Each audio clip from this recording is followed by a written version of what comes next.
اب یہ اے پی سی تو ہو گئی، لمبی چوڑی ہم نے دیکھا، کل تقریریں بھی ہو گئی، یہ اتحاد آپ سمجھتے ہیں کہ آگے بھی قائم رہے گا؟ کیونکہ تحفظات تو ہم نے دیکھا کل ہی کھل کر سامنے آ گئے تھے۔ یہ سونیا بڑا آپ کا بہت اہم سوال ہے۔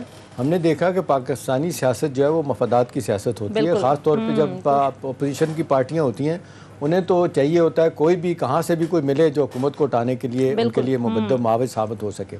دیکھیں اب سیدھی سی بات ہے، جس پارٹی کو جس رولنگ پیپلز پارٹی میں نے کہا تھا کل کا میلہ تو پی ایم ایل این نے وہ کہنے کو تو ٹھیک ہے، وہ تو ایک دوسرے کو تعریفیں کریں گے۔ اصل بات یہ ہے کہ کل کیا وجہ ہے کہ وہاں پہ اجلاس میں مولانا فضل الرحمان صاحب کو اتنے غصے سے بات کرنی پڑی، ان کی بات کو نہیں مانا گیا۔ وہ کہتے ہیں جی آپ اسمبلیوں سے استعفیٰ دیں، اس پہ کیوں ان کو ناراضگی ہوتی ہے، کیوں اس پہ نہیں آتے؟ بھئی اگر آپ حکومت کے خلاف تو استعفیٰ دیں، کیوں نہیں دے رہے؟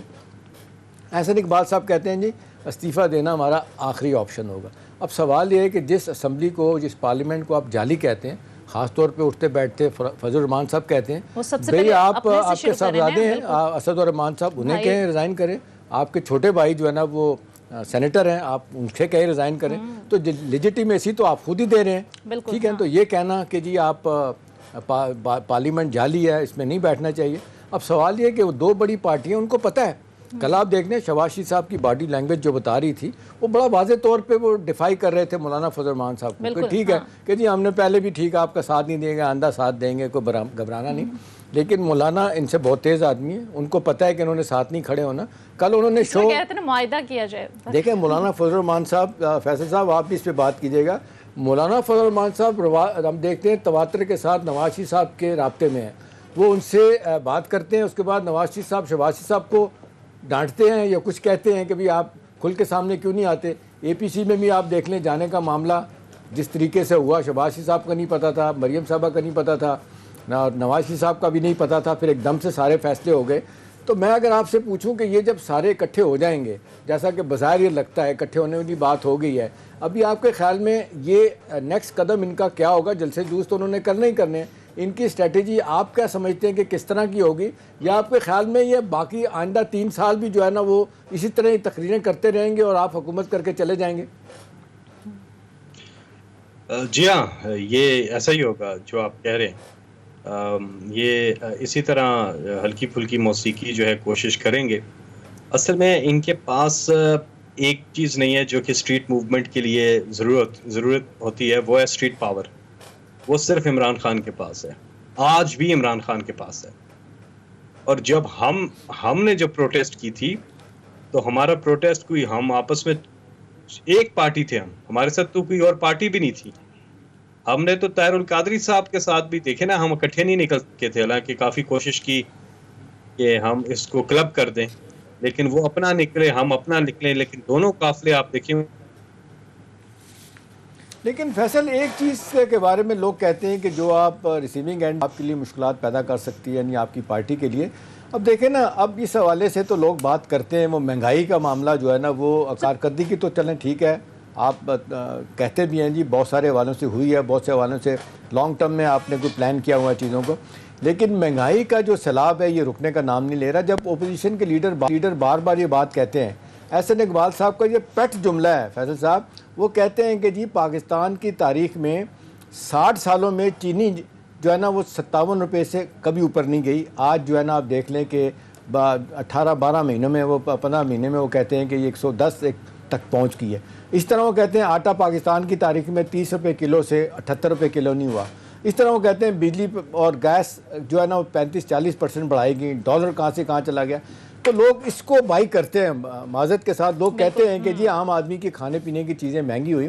ٹھیک ہے، آپ کی پارٹی نے بڑا سٹرونگ ایکشن لیا چینی کے معاملے میں، لوگ کہتے ہیں ایکشن تو لیا، وہ تو چلیں جو قابو آئیں گے، جو آئیں گے بڑے تو چلیں گے، جہانگیر ترین صاحب باہر، وہ کہتے ہیں چینی کی قیمتیں واپس کیوں نہیں آئیں؟ آپ 2 دفعہ دوسری دفعہ امپورٹ کرنے کی آپ نے اجازت دی ہے، اس کے باوجود چینی کی پرائسز سٹیبلائز نہیں ہو رہی، کیا وجہ ہے؟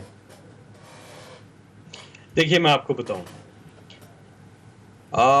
اوور آل اگر آپ تناظر میں بات کریں تو جو اکانومی عمران خان کو ملی وہ جرمنی یا سوئٹزرلینڈ کی نہیں تھی، وہ اس پاکستان کی تھی، جہاں پر برا حال کر دیا ہوا تھا نون لیگ نے۔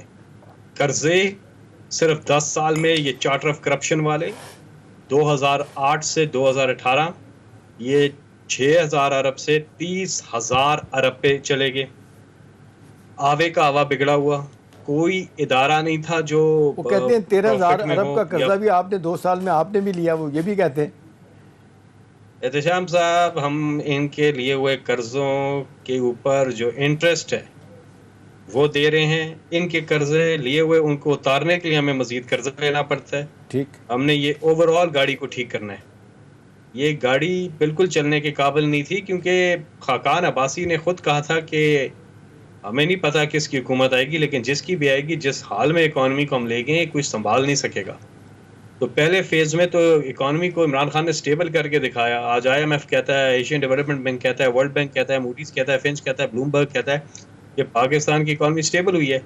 خاص طور پہ کرونا کا جو آفٹر شاک سب کو دھچکا جو لگا، اس کے بعد پاکستان اور ڈنمارک کی 2 ہی اکانومیز ہیں جو تیزی سے ریوائیو کی. ہماری اسٹاک مارکیٹ جو ہے وہ ڈنمارک کے ساتھ اور اس حوالے سے فیصل آپ بالکل ٹھیک کہہ رہے ہیں. مجھے یاد آ رہا ہے کہ جب نواز شریف صاحب کا کیس کا فیصلہ نہیں ہوا تھا، جب انہوں نے کہا تھا مجھے کیوں نکالا کا وہ منترا لے کے چلے تھے، تو وہ بار بار ایک بات کہتے تھے کہ جی پاکستان مجھے ہٹانے کے بعد پاکستان کی اکانومی زمین پہ آ گئی ہے، بیٹھ گئی ہے، تباہ و برباد ہو گئی ہے.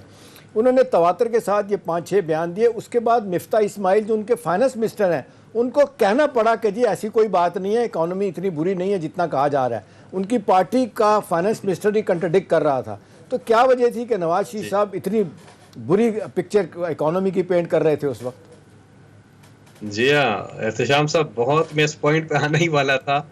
شکر ہے آپ نے مینشن کر دیا کہ بالکل ایسا ہی ہوا تھا. تو وہ وہاں پر اصل میں تھا کہ اگر میں ہوں تو سب ٹھیک ہے. ان کی ذات اس قدر چیزوں میں شامل ہوتی ہے کہ وہ اپنی ذات سے نکل کے کچھ سوچ نہیں سکتے. اور اس کی وجہ بھی ہے، انہوں نے جو ایون فیلڈ اپارٹمنٹس اور 1 ہائٹ پارک، جو لنڈن کی سب سے مہنگی جگہ، لنڈن دنیا کی سب سے مہنگی جگہ ہے، اور وہاں پہ دنیا کی سب سے مہنگی جگہ ہو گئی، وہاں پراپرٹی خریدی کیسے؟ ٹھیک. سپریم کورٹ میں نہیں بتا سکے کہ وہ کیسے خریدی. اور کیونکہ 93 میں خریدی تھی، منی لانڈرنگ کرپشن کے پیسے تھے، تو انہوں نے کہا کہ ہم نے 2006 میں خریدی، اور وہ قطری کھاد اور ٹرسٹی جو دونوں جعلی نکلے وہ دی، کیونکہ بچے چھوٹے تھے 93 میں. تو وہ ساری چیزیں آپ کے سامنے تھیں. اس لیے ان کو بالکل یہ ہے کہ اگر میں ہوں اقتدار میں تو سب ٹھیک ہے. اور اگر میں صرف، یعنی کہ نون لیگ کی تو بات ہی نہیں ہے، مسلم لیگ کی تو بات ہی نہیں ہے، یہ تو نواز شریف. اور آج بھی یہی ہو رہا ہے، آج بھی سب کچھ یہی ہو رہا ہے. اس لیے ان کے اپنے لوگ بھی ان سے آہستہ آہستہ خائف ہو رہے ہیں. اور جہاں تک آپ لیکن فیصل صاحب پرفارمنس کے ایشوز تو ہیں نا، جس طرح سے آپ کہہ رہے ہیں کہ اکانومی سٹیبل ہو رہی ہے، لیکن جو صورتحال دکھ رہی ہے، عام آدمی تو سر یہی سمجھتا ہے نا کہ جو وعدے کیے تھے، جو مینیفیسٹو لے کر آئے تھے، وہ تو پورا ہوتا ہوا نظر نہیں آ رہا. عام آدمی کی مشکلات ہم دیکھ رہے ہیں کہ ان 2 سالوں میں بڑھی ہیں، چاہے کسی بھی حوالے سے بات کریں، کرائم ریٹس کے حوالے سے بات کریں، دیگر جو بھی ایشوز ہیں. تو آپ نہیں سمجھتے کہ ذرا ان پر بھی توجہ مرکوز کرنی چاہیے تاکہ عام آدمی کی سمجھ میں بھی کوئی بات آئے؟ جی سونیا، میں اس سوال کا جو جواب دے رہا تھا ایک تسلسل کے ساتھ، تو بیچ میں آپ نے ایک اور سوال کر لیا. اس سوال کا جواب دے رہا تھا تسلسل کے ساتھ، پھر آپ واپس ادھر آ گئے. تو اب میں آپ کو بتا دوں میں کیا رہا تھا. جی، کہ کوئی بھی ادارہ ایسا نہیں تھا جو پروفٹ میں ہو یا بریک ایون پر ہو. ڈالر کے اندر خرچوں اور آمدنی کا جو نقصان ہو رہا تھا پاکستان کو، وہ $20 ارب تھا، جس کو ہم کم کر کے $3 ارب سے نیچے لے کے چلے گئے ہیں. ہماری ایکسپورٹس آج اوپر جا رہی ہیں. بڑا مشکل تھا اس پورے کو ٹھیک کرنا. 1960s کے بعد پہلی دفعہ پاکستان انڈسٹریلائزیشن کی طرف گیا ہے. ہاؤسنگ کے اوپر ہم نے جو ریفارمز لے کے آنی تھیں، اس میں اس لیے ٹائم لگ گیا کہ کورٹس کے معاملات تھے، وہ بڑی مشکل لگی. اس کو کرتے کرتے اب ہو گیا وہ. اب ایک بوم آیا ہے انڈسٹری کے اندر، کیونکہ 40 انڈسٹریز تو ڈائریکٹ اٹھ گئی نا ہاؤسنگ سے. ہاؤسنگ کے اندر بوم آیا ہے، لارج اسکیل مینوفیکچرنگ کے اندر بوم آیا ہے، ایز آف ڈوئنگ بزنس کے اندر ہم دنیا میں 6 نمبر پہ آئے ہیں ریفارمز کے اندر. ان سب چیزوں کے اب عام آدمی پہ اثرات آنے ہیں. یاد رکھیں عمران خان کو 2 سال ہوئے ہیں، یہ 35 سال والے ہیں جو کہ چیخ و پکار کر رہے ہیں. 2 سال میں پورے پاکستان کے سسٹم کو ایک لیڈر جو نہ کرپٹ ہے، جس کے نہ کوئی باہر ان کی جدادیں ہیں، سب کچھ ہے پاکستان میں، جینا مرنا پاکستان میں ہے، نہ کوئی فیکٹریاں لگا رہے ہیں، نہ کوئی میلے لگا رہے ہیں. صحیح. تو اس کا لیکن مطلب ہے اس سے فیصل صاحب پاکستان یہ جو پرائم منسٹر صاحب آپ کہتے ہیں کہ 2 سال کا جو جس کا آپ ذکر کر رہے ہیں پرائم منسٹر کہتے ہیں کہ بڑا ٹف پیریڈ تھا، بڑی مشکلات تھیں، ڈیفالٹ سے نکالا ہم نے، واقعی اس میں کوئی شک نہیں ہے. اب وہ پرائم منسٹر صاحب کہتے ہیں کہ جی اب ہم ترقی کا سفر شروع کریں گے، اس میں ریلیف بھی دیں گے اور عام آدمی کی جو ہے نا وہ جس کو کہتے ہیں مشکلات بھی کم ہوں گی مہنگائی کے حوالے سے اور حوالوں سے.